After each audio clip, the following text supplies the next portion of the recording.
Well, nobody specific influenced my sound. It's my upbringing that influenced my sound.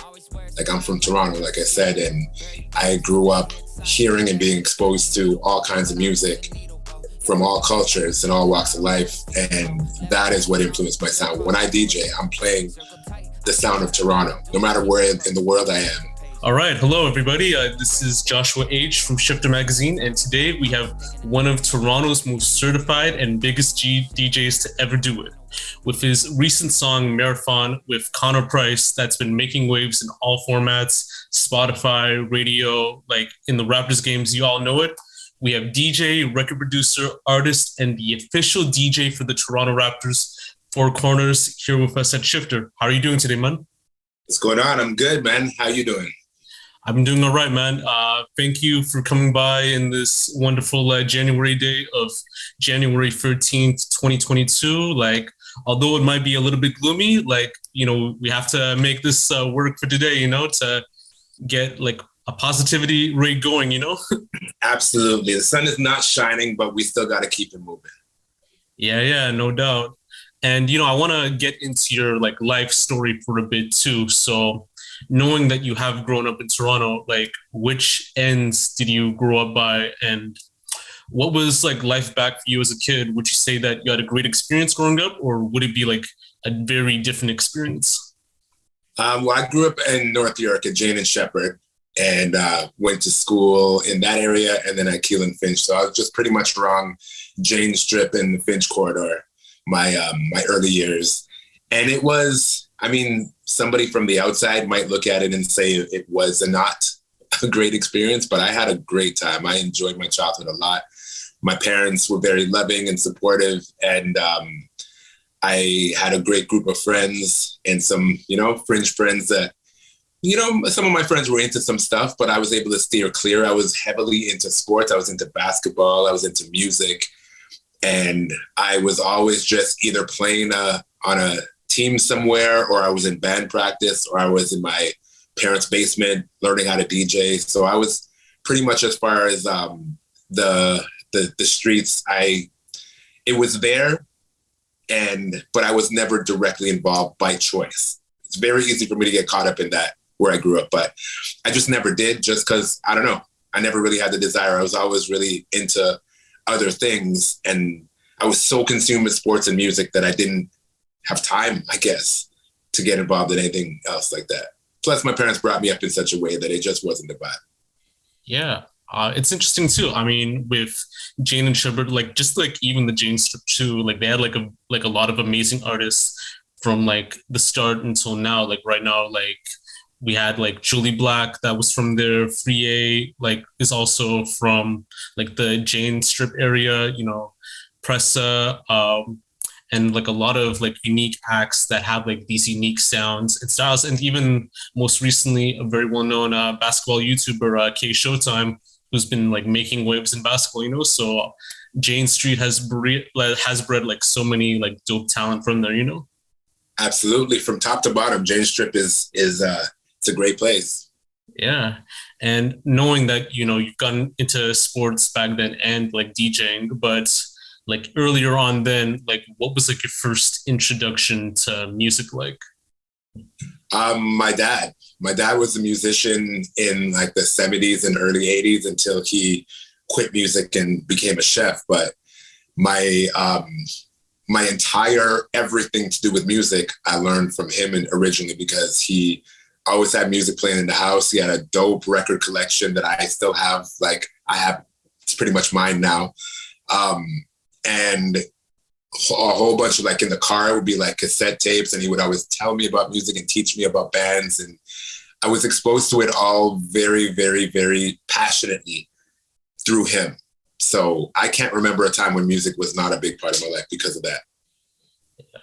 Definitely. Our introductions to music get like very clear in that sense too. And then you have mentioned that, your dad was in a band before then. So in terms of going back into that lineage of like history, like before you started like DJing, like what else did you do like in order to attain like that background in history to be like one of the like biggest like DJs ever? Like I said, it started from there. And then growing up in Toronto, I had just the multicultural influence of all my friends and what was on TV and what was on the radio, more specifically community radio, because like the shows that I really listened to were DJ driven. And they were all like from the different universities that had limited range as far as how far they could broadcast. But like York University, for example, had a lot of dope shows where people would just go there and play the music that they loved. And skip ahead to when I got to university, I actually went to York and I started DJing on that station and being able to play records that I love and like the stuff that's not on the regular radio. And this is like before streaming, of course. Streaming is like super new compared to all this, but like that was the foundation of that. And then I started going to parties and really getting to see what DJ culture was all about. Because before that, all I knew about DJing really was like either you're a DJ for an artist or you're in the competitions where you're just doing mad tricks and stuff. And I never really got exposed to the party aspect of DJs and like the performance aspect in terms of just like making people dance and have a good time. And until I got to university where I saw it firsthand and I was like, yo, this is it. So before that, I had no desire to be a DJ. When I discovered it properly, that's all I wanted to do. Yeah, no, definitely. I know what you mean. And, you know, with that inspiration for it too, like seeing like these like people like have these like turntables and like vinyls and just like scratching it back then too. And just like the art of it too, like we could even go back to like Cool Herc to like DJ Premier to like Pete Rock, like they were like sort of like the heavy hitters like of DJing back then too. And then like we could even talk now like to like DJ Khaled, DJ Drama, and like all the like EDM producers to ever do it. So were there ever like any sort of like inspirations like even like from that time too and like even now that got you into that whole like interest of DJing? Yeah, for sure. I mean, you just rhymed off a whole bunch of different eras right there. But like my era when I was coming up, the guys to look up to were like Jazzy Jeff was like the main one internationally. That was, you know, he was on TV, he was on the Fresh Prince, he was larger than life. They had these big records out and all that. It was crazy dope. But again, that was still like, I didn't even know DJ Jazzy Jeff did parties. I thought he was a performer on stage with Fresh Prince, and that was what DJing was in his universe. Found out later, got to DJ alongside him a bunch of times since then, and like he's one of the best to ever do it party style as well.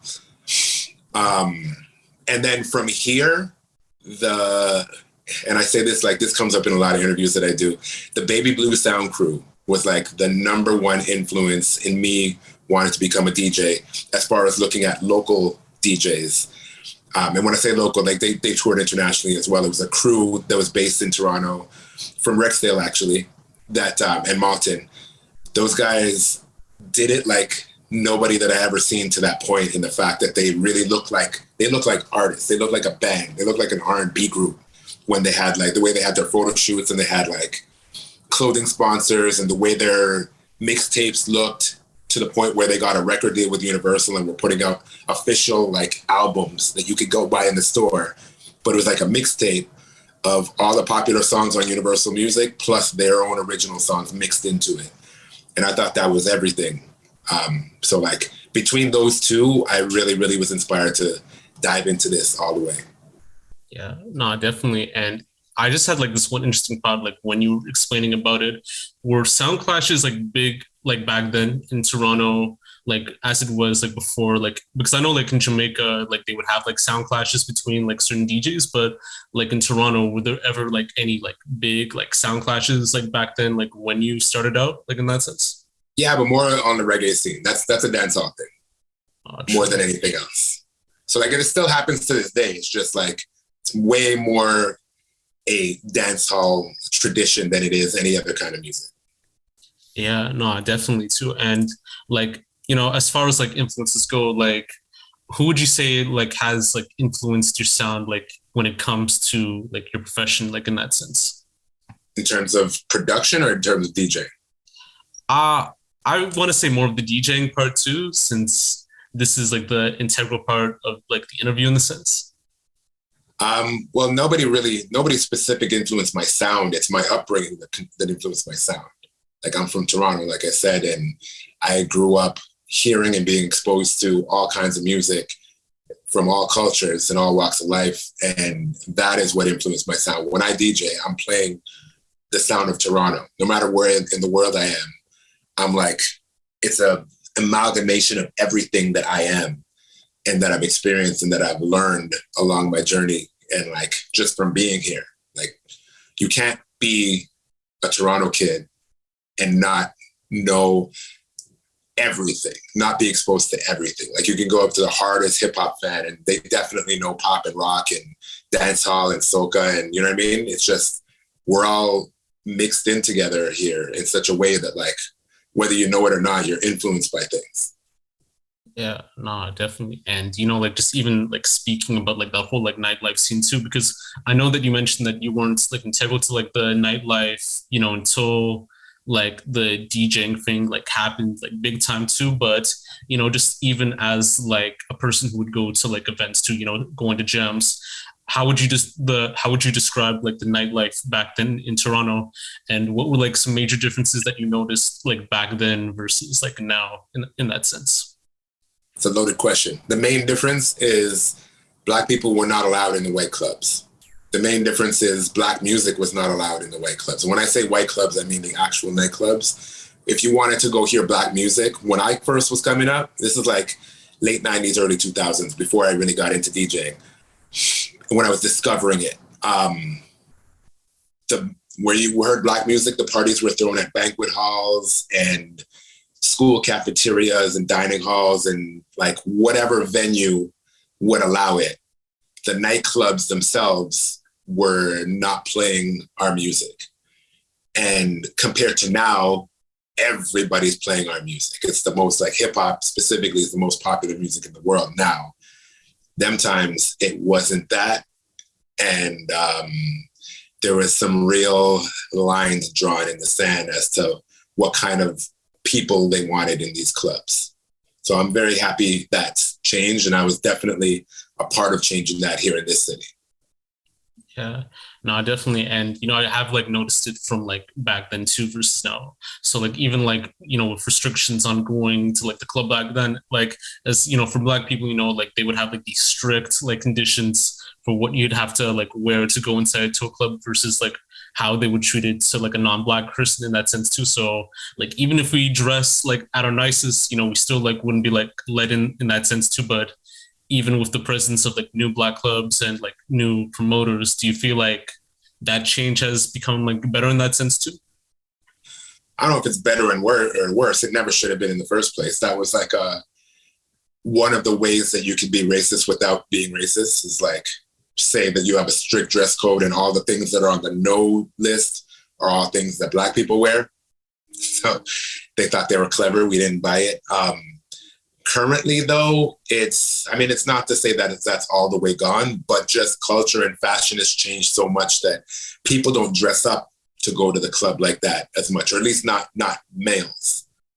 So whereas back then you had to be wearing a button-up shirt, or you had to be wearing like no jeans were allowed or no runners were allowed or stuff like that. Now, high fashion involves jeans and runners and not button-up shirts.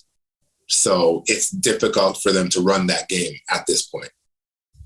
Yeah, no, definitely. I know what you mean. And so when I found out more about 4Korners, it was actually a duo back then. So it was actually like a duo. And then, so I just want to find out more about how the duo was formed back then and what led to you taking over as the sole artist for the duo instead of just continuing like together in that sense.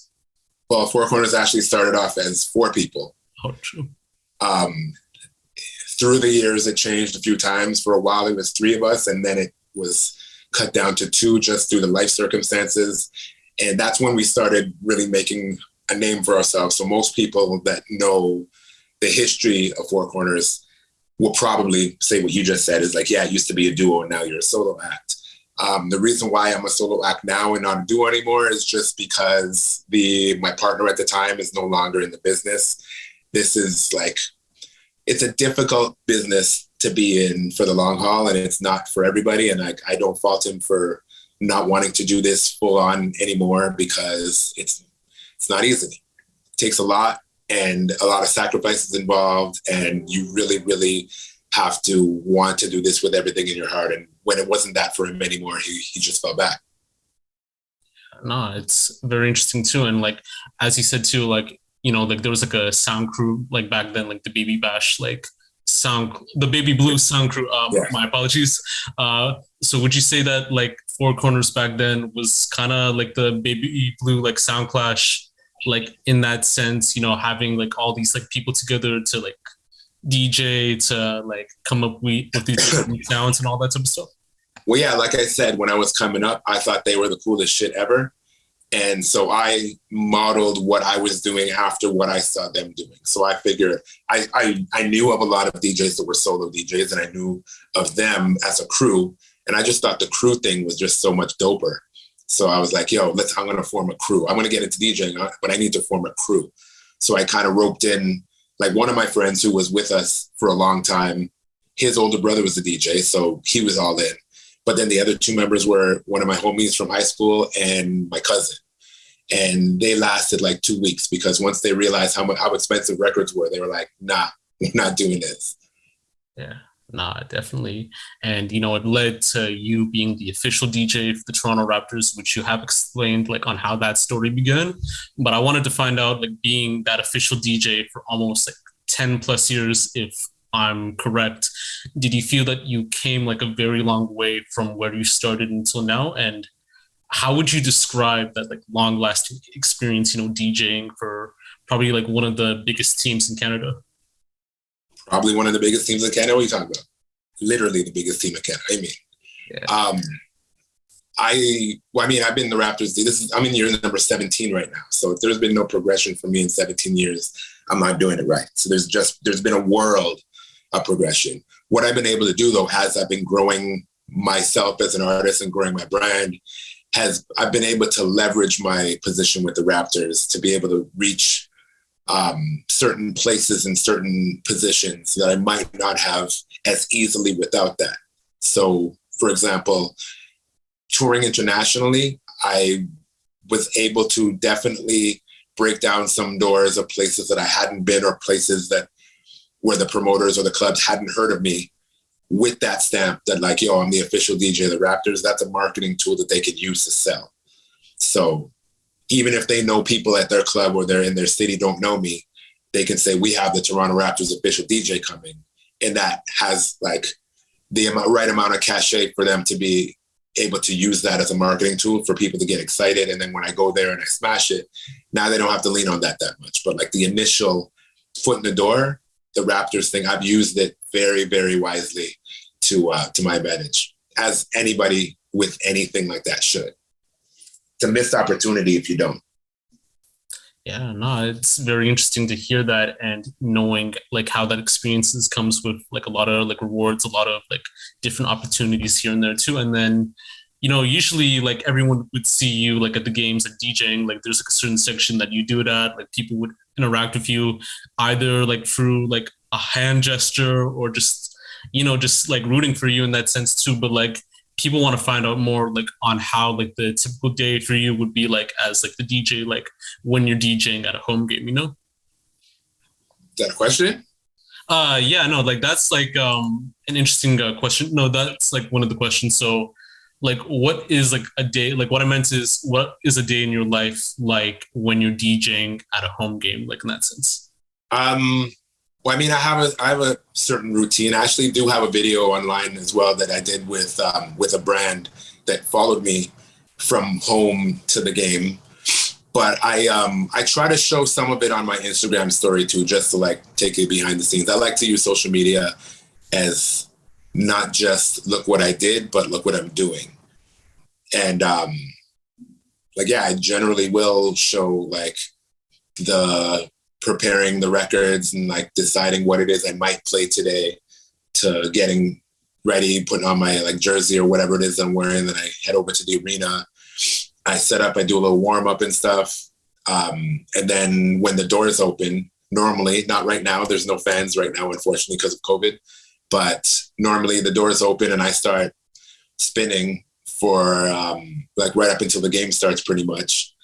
And then from there, the show starts. And it's like everything that you see on TV or if you come to the games.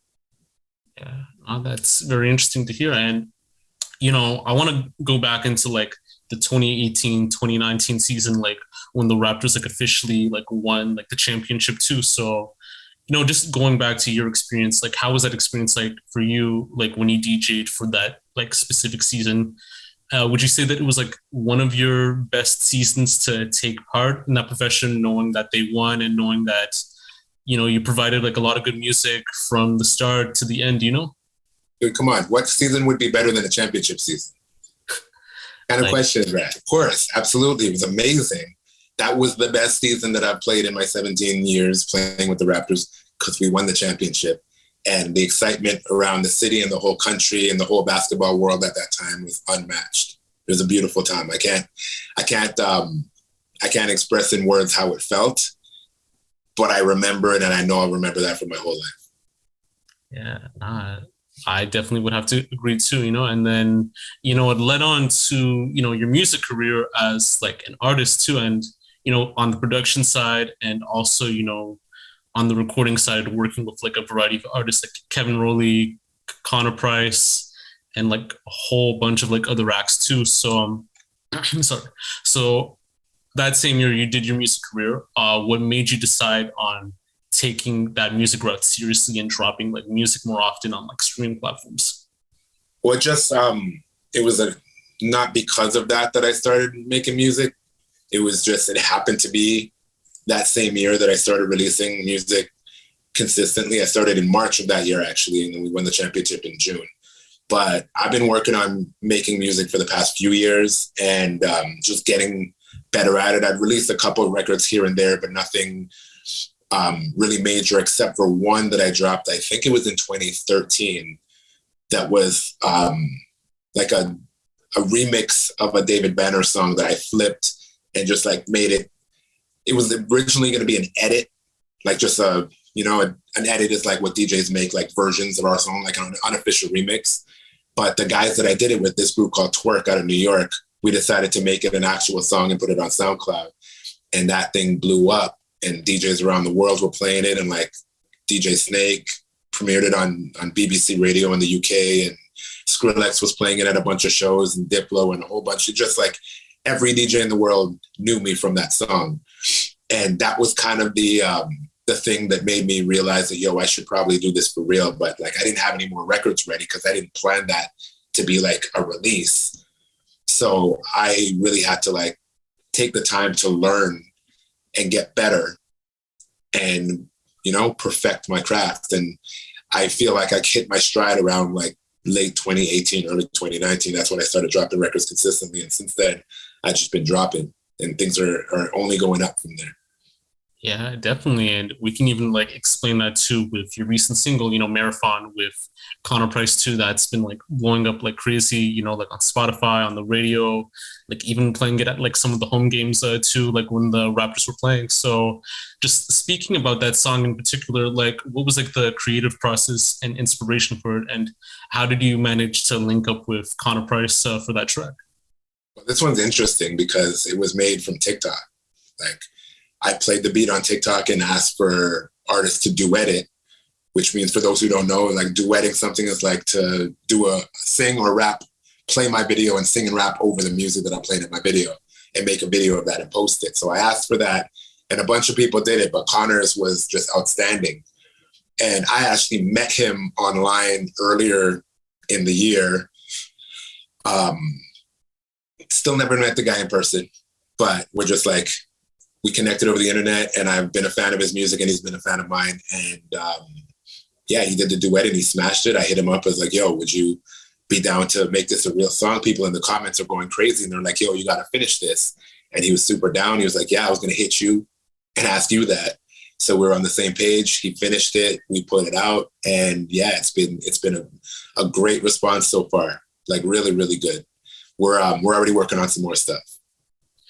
That's pretty dope too. And they could access it through like all streaming platforms like Spotify, Apple Music, YouTube, I guess too. So yeah, it's everywhere. It's everywhere. Everywhere you listen to music, Four Corners, Connor Price Marathon. It's there.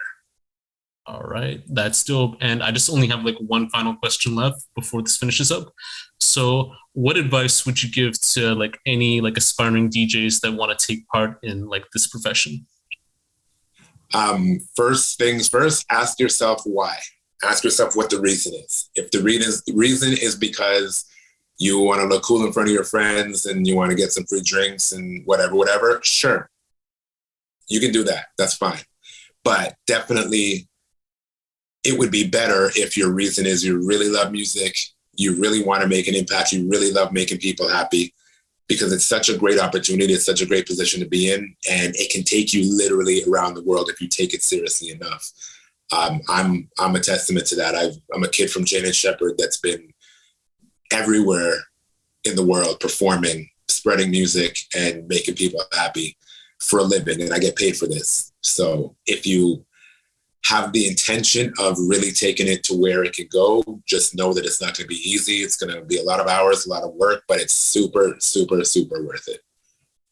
Yeah, no doubt. And 4Korners, where can people find you on social media? Like if they have like no access to find out more about you, like if they want to like find out more about you, like what you do, like pretty much. So where could they find you? Google me, man. Google me. No, it's you. That's 4korners.com, number 4Korners with a K.